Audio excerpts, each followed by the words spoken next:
dobrodošli u još jedan video o mom Ninja setu kojeg sam si uzeo i u prošlom videu sam pokazao ga od čega će se taj Ninja set sastojati, a u današnjem videu ćemo ga probat sklopiti. Uglavnom, prvo što ću napraviti, to je neka moja ideja, je namotati na ovu špulu, to sam mislio zato jer imam dvije špule, iste su, istih dimenzija, sve je isto identično. Na ovu špulu prvo ću namotati sav fluorokarbon i nakon toga, ukoliko ne napunim cijelu špulu, stavit ću najlon. I onda ću skinuti tu špulu, staviti ovu špulu i namotati nazad tako da dođe prvo najlon tu dole i da zadnja bude upredenica. I nakon toga ćemo staviti metar i po fluorokarbona, na njega na kraj vezati ove džogoline sa ovim ringovima i to bi trebalo biti to. Nakon toga bi trebao cijeli set biti spreman za kestanje, to jest bacanje i nadamo se nekim ulovom.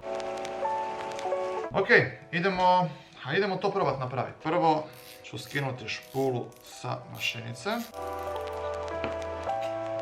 Ne morate, ali evo meni nekako lakše tako. Stavit ćemo mašinicu na štap. Ovo ne treba jako full stezati, čisto da ne bježi. I sad ćemo ga spremiti. Zatim, špule su identične, tako da nam je isto koju ćemo uzeti. Prvo uzimamo upredenicu i istu vežemo na špulu. A few moments later. I evo ga, nakon što sam zavezao upredenicu na špulu, moramo uzeti neki lonac i napuniti ga sa vodom. Uglavnom, lonac sa vodom je tu.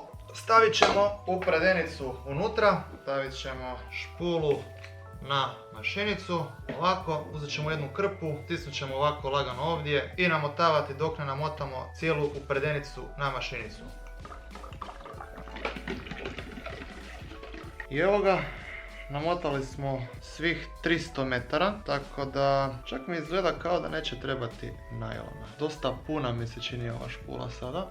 A few moments later. Dakle, to sam trebao ispratiti i prije, ali nećemo morati staviti ispod najlon zato što na mašinicu, na špulu stane 300 metara upredenice od 0,20 mm i to je to što sam zapravo i kupio, tako da samo upredenica i sad ćemo staviti fluorokarbona, metar i po i onda smo spremni.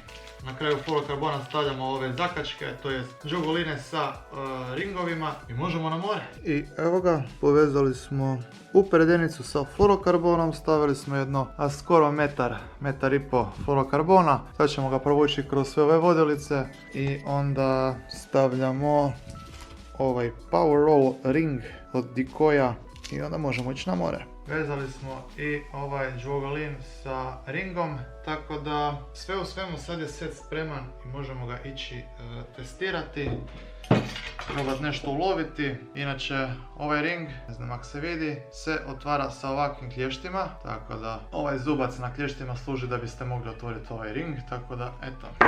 To je bilo to, ljudi. Složili smo Ninja set, sad je vrijeme da taj Ninja set nešto ulovi. Vidimo se u idućem videu kad ćemo probati nešto uloviti sa ovim setom. Pozdrav!